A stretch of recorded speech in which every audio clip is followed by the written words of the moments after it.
Hello दोस्तों, आज इस वीडियो में हम बात करेंगे कि यदि हम किसी भी म्यूचुअल फंड में एसआईपी करने का सोच रहे हैं तो हम किन पैरामीटर्स के बेसिस पर उन म्यूचुअल फंड्स को सेलेक्ट करेंगे। इनफैक्ट आज इस वीडियो में मैं प्रैक्टिकल एग्जांपल्स के थ्रू उन म्यूचुअल फंड्स को कंपेयर करूंगी।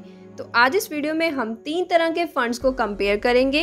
पहला है large cap fund, number second is dividend yield fund और number third is flexi cap fund. But जो भी फंड के एग्जांपल्स मैं आज इस वीडियो में लूंगी वो सभी एजुकेशन पर्पस के लिए है, कोई भी रिकमेंडेशन नहीं है। अब हम इस वीडियो को स्टार्ट करते हैं। सबसे पहले है large cap fund. Large cap fund मतलब कि वो फंड जो सिर्फ उन्हीं कंपनीज पे इन्वेस्ट करते हैं जिनका मार्केट कैपिटलाइजेशन 10,000 करोड़ से ज्यादा का होता है और ये स्टॉक मार्केट की सिर्फ 1 से लेकर 100 तक कंपनीज में ही इन्वेस्ट करते हैं, क्योंकि इन्हीं कंपनीज का मार्केट कैप 10,000 करोड़ से ज्यादा का होता है। तो इस वीडियो में मैंने लार्ज कैप केस में 3 फंड सिलेक्ट किए हैं।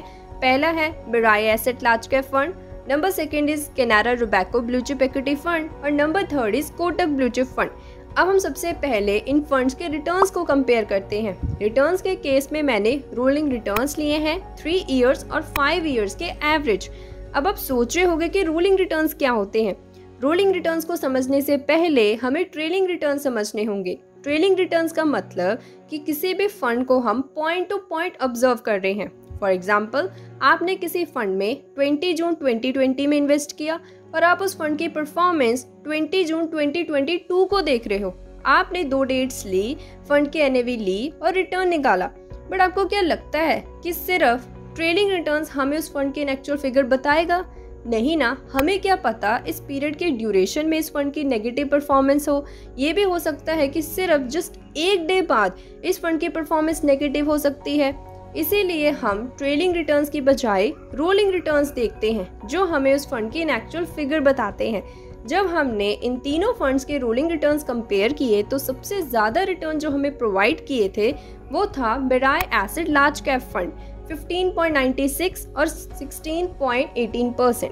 तो अब हम चेक करते हैं इन फंड्स के एक्सपेंस रेशो, क्योंकि सिर्फ रिटर्न्स के बेसिस पर हम नहीं कह सकते कि ये फंड बेटर है, हमें उनकी रिस्क रेशोज और एक्सपेंस रेशो भी देखनी होंगी। तो सबसे पहले एक्सपेंस रेशो होता क्या है?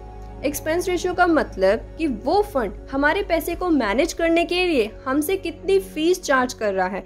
तो इन तीनों फंड्स में से सबसे कम एक्सपेंस रेशो है Canara Robeco blue chip equity fund की 0.34। फिर हमने चेक किया इन फंड्स की रिस्क रेशो। रिस्क रेशो में 2 इंपॉर्टेंट रेशो है। पहला है Sharpe ratio, number second is standard deviation. Sharpe ratio का मतलब कि उस फंड की परफॉर्मेंस कितनी ज्यादा है रिस्क फ्री एसेट से। फॉर एग्जांपल, एफडी के कंपैरेटिव उस फंड की कितनी अच्छी परफॉर्मेंस रही है वो हमें शार्प रेशो बताता है। और स्टैंडर्ड डेविएशन का मतलब कि वो फंड कितना ज़्यादा वोलेटाइल है और वोलेटाइल होकर कितना रिस्क लेकर हमें वो रिटर्न प्रोवाइड करता है। इसीलिए हमें किसी भी म्यूचुअल फंड को सेलेक्ट करते समय ये देखना होगा कि किस फंड की शार्प रेशो सबसे ज़्यादा है और स्टैंडर्ड डेविएशन सबसे कम है। तो जब हमने इन तीनों फंड्स को एनालाइज किया तो सबसे ज़्यादा शार्प रेशो थी Canara Robeco blue chip equity fund की और स्टैंडर्ड डेविएशन भी इसी फंड की सबसे कम थी। तो इस केस में हम Canara Robeco blue chip equity fund को प्रेफर करेंगे। अब हम बात करते हैं सेकेंड तरह के फंड के बारे में, that is dividend yield fund. Dividend yield fund को समझने से पहले हमें ये पता होना चाहिए कि डिविडेंड्स क्या होते हैं। डिविडेंड्स का मतलब कि जब कंपनी बहुत सारा प्रॉफिट अर्न करती है उसके पास 2 ऑप्शंस होती है। पहला, या तो उस प्रॉफिट को रिटेन कर ले जिससे फ्यूचर में उस कंपनी का शेयर प्राइस बढ़ता है और शेयर होल्डर्स को प्रॉफिट होता है। और सेकेंड ऑप्शन ये होती है कि उस प्रॉफिट का कुछ % हिस्सा हम सब शेयर होल्डर्स के बीच में डिवाइड कर दे डिविडेंड्स के फॉर्म में। तो डिविडेंड यील्ड फंड्स वो फंड्स होते हैं जो सिर्फ उन्हीं कंपनीज में इन्वेस्ट करते हैं जो हमें डिविडेंड्स प्रोवाइड करते हैं। तो इस केस में मैंने 2 फंड्स लिए हैं। पहला है ICICI Prudential dividend yield fund और number second is Templeton India equity income fund. सबसे पहले हम इन फंड्स के रोलिंग रिटर्न्स को कंपेयर करते हैं 3 इयर्स और 5 इयर्स के एवरेज। जैसे कि हमें स्क्रीन से क्लियर पता चल रहा है कि सबसे ज्यादा रिटर्न प्रोवाइड किया है टेम्पलेटन फंड में 12.22 और 12.87% से। फिर हमने चेक किया इन फंड की एक्सपेंस रेशो। एक्सपेंस रेशो जो सबसे कम थी वो थी आईसीआईसी प्रूडेंशियल फंड की। फिर हमने देखा कि इन फंड्स की रिस्क रेशोज कैसी है। पहला शार्प रेशो सबसे ज्यादा, स्टैंडर्ड डेविएशन सबसे कम। तो शार्प रेशो जो सबसे ज़्यादा थी वो थी टेम्पलेटन फंड की 0.97, बट फिर जब हमने स्टैंडर्ड डेविएशन देखा तो वो थी सबसे कम ICICI प्रूडेंशियल फंड की। फिर हम कंफ्यूज हो गए कि हम किस फंड को प्रेफर करें, कि दोनों केस में दोनों ने 2-2 पॉइंट्स लिए हैं, क्योंकि स्टैंडर्ड डेविएशन और एक्सपेंस रेशो पहले फंड की अच्छी है और रिटर्न्स और शार्प रेशो सेकंड वाली फंड की अच्छी है। फिर हम कंफ्यूज हो रहे हैं कि इन दोनों फंड्स में से किसको कंपेयर करके और किसको बेटर मान के चूज कर लें। तो आप खुद सोचिए कि यदि हम रिटर्न्स को एक्सपेंस रेशो से सब्ट्रैक्ट करते हैं तो जो दूसरा फंड है उसके रिटर्न्स अच्छे हैं, वो स्टिल हमें 10 या 11% का एवरेज रिटर्न दे देगा, बट वहीं पर जो पहला फंड है वो हमें सिर्फ 7% का ही अप्रॉक्सीमेट रिटर्न देगा जब हम उसको एक्सपेंस रेशो से सब्ट्रैक्ट करते हैं। तो इसीलिए इस केस पे हम टेम्पलेटन फंड को सेलेक्ट करेंगे। आप मुझे कमेंट्स करके बताइए कि आपको क्या लगता है कि इन दोनों में से बेस्ट फंड कौन सा है। अब हम बात करते हैं हमारा लास्ट फ्लेक्सी कैप फंड।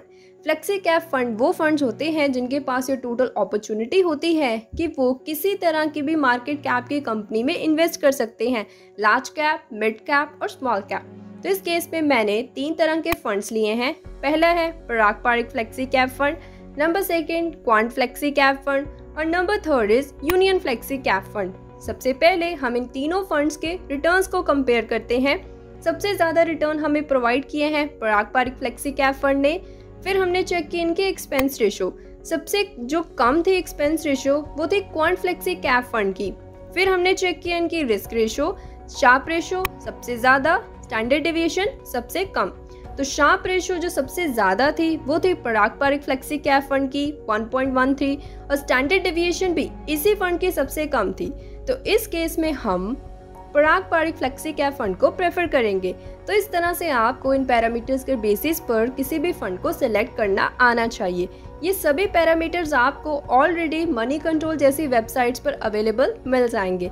तो नेक्स्ट टाइम जब आप किसी भी म्यूचुअल फंड को एनालाइज कर रहे हो, इन पैरामीटर्स को जरूर ध्यान में रखना। तो आज इस वीडियो में इतना ही। वीडियो इन्फॉर्मेटिव लगी हो तो इसको अपने फ्रेंड्स एंड फैमिली मेंबर्स के साथ शेयर करना मत भूलना, ताकि वो भी नेक्स्ट टाइम म्यूचुअल फंड को सिलेक्ट करते समय इन पैरामीटर्स को ध्यान में रखें। Till then, thank you, bye bye.